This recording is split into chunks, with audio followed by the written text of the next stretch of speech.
Operation सिंदूर पर सेना का एक बड़ा खुलासा हुआ है।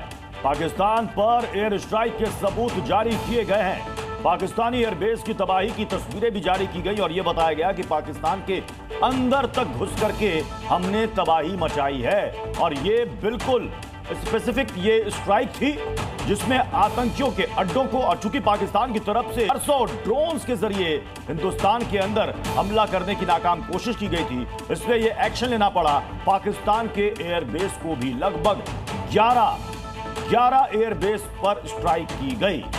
तो बड़ी खबर आपको ये भी बता दें कि देखिए कल भारत ने सबूतों के साथ एक एक चीज जनता के सामने रखा और साफ तौर पर आप देखिए कि कहां पर पाकिस्तान में स्ट्राइक किया गया भारत की ओर से, ये भी बताया गया। और ये भी कहा गया कि आप देखिए जिस तरह से पाकिस्तान लगातार प्रोपेगेंडा चला रहा है उसको भी यहाँ पर खुलासा किया गया है। आपको ये भी बता दें कि खबर सामने आ रही थी कि भारत का जो पायलट है वो पाकिस्तान के कब्जे में है, लेकिन अब पाकिस्तान ने खुद इस बात को नकार दिया है कि भारत का कोई भी पायलट जो है एक बार फिर से आपको बता देते हैं आज का दिन क्यों इंपॉर्टेंट है। आज 12 तारीख दोपहर 12 बजे आज भारत और पाकिस्तान के डीजीएमओ की आज मीटिंग होने वाली है। ये मीटिंग ऐसे वक्त में हो रही है जब सीज फायर का ऐलान किया गया है और उसके बाद ये बातचीत होनी है। और हिंदुस्तान ने अपनी तरफ से बिल्कुल साफ, crystal clear, loud and clear बता दिया है कि ना ही सिंधु जल समझौते पर बातचीत होगी, ना कश्मीर के मसले पर बातचीत होगी। हिंदुस्तान ने साफ साफ कर दिया है कि कोई भी terror activity act of war मानी जाएगी। और पाकिस्तान की तरफ से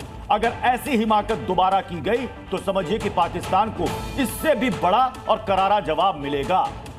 साफ तौर पर प्रत्युष तो देखिए एक के बाद एक ऑपरेशन सिंदूर जो है उसको लेकर खुलासे हो रहे हैं और इन सब के बीच डीजीएमओ की ये बैठक महत्वपूर्ण हो जाती है। कल भी हमने देखा चाहे वो नेवी से जुड़े तमाम अधिकारी हो या फिर एयरफोर्स या फिर थल सेना, एक एक डिटेल भारत के सामने रखी गई। और यहाँ तक कि प्रत्युष हमने कल देखा कि सवाल जवाब भी हुए। जब पत्रकारों ने सवाल पूछा तो उसके बाद यहाँ पर और बड़ी खबर आ रही है। ऑपरेशन सिंदूर से जुड़े हुए इंडियन एयरफोर्स ने शानदार काम किया। बावलपुर में जैश ए मोहम्मद के कैंप को उड़ाया। मुरिदके में भी आतंकी कैंप को तबाह किया गया। आतंकी ठिकानों के बर्बादी की तस्वीरें भी बाकायदा प्रेस कॉन्फ्रेंस में दिखाई गई। मुरिदके में 4 बम वहां पर गिराए गए। तो मुरिदके में हमने देखा कि 6 से 7 तारीख को जो वहां पर ऑपरेशन सिंदूर हुआ था, 6 से 7 की दरमियानी रात में, और जो पाकिस्तान के टेरर कैंप को, और सबसे बड़ी बात ना सिर्फ टेरर कैंप बल्कि लश्कर के हेडक्वार्टर को, जैश के हेडक्वार्टर को, चाहे वो बहावलपुर हो चाहे वो मुरिदके हो, यहां पर जो तबाही मचाई गई उसकी बाकायदा प्रेस कॉन्फ्रेंस में एक एक स्लाइड के जरिए तस्वीरें भी दिखाई गई कि कैसे हमने बिल्कुल सटीक निशाने के जरिए उन कैंपों को, उन हेडक्वार्टर को तबाह किया।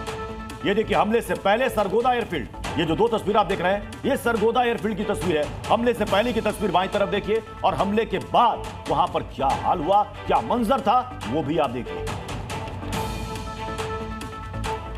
इन तस्वीरों को आप देखिए, रहीम यार खान एयरफील्ड की ये तस्वीरें हैं बिफोर आफ्टर। देखिए भारत जब सबूत रखता है तो पुख्ता सबूत रखता है। जितने भी जगह को नस्तनाबूद किया गया है उसके बिफोर आफ्टर पिक्चर्स लगातार प्रेस कॉन्फ्रेंस में दिखाए गए। चकलाला एयरफील्ड की ये तस्वीरें आप देख रहे हैं, हमले से पहले की ये तस्वीरें और हमले के बाद की एक क्लियर पिक्चर आप देखिए किस तरह से इस पूरे इलाके को नस्तनाबूद कर दिया गया है। चकलाला एयरफील्ड ये वो फॉरवर्ड ऑपरेशनल एयरफील्ड थे जिनको हिंदुस्तान ने नुकसान पहुंचाया है। चकलाला एयरफील्ड, अब ये देखिए यह है आरिफवाला एयर डिफेंस रडार जिसे बर्बाद किया गया, क्योंकि प्रेस कॉन्फ्रेंस में यह बताया गया कि पाकिस्तान के जो रडार सिस्टम थे डिफेंस के या फिर उनके एयर डिफेंस सिस्टम, उन 3 को बर्बाद किया गया जिसमें लाहौर भी शामिल है। यह सुकुर एयरफील्ड, लगभग 11 एयरफील्ड को टारगेट किया गया और यह भी कहा गया कि हमने इसे पूरी तरीके से नहीं, हमने सिर्फ बताने के लिए 20 से 30% नुकसान पहुंचाया है कि अगर दोबारा हिमाकत करोगे तो पूरी तरीके से बर्बाद कर दी जाओगे। सबके पीछे एक और बड़ी खबर आपको बता दें, पाकिस्तान की नौसेना को चेतावनी दी गई है। पाकिस्तान की नौसेना जो बार बार हरकत कर रही है, पाकिस्तान जानता है हम क्या करेंगे। तो आप देखिए नौसेना की ओर से ये चेतावनी दी गई है। हालांकि जो मैरी टाइम का पूरा एरिया है उसको हम फॉलो कर रहे हैं, उसको क्रॉस नहीं कर रहे हैं। वाइस एडमिरल एन प्रमोद का ये बड़ा बयान है।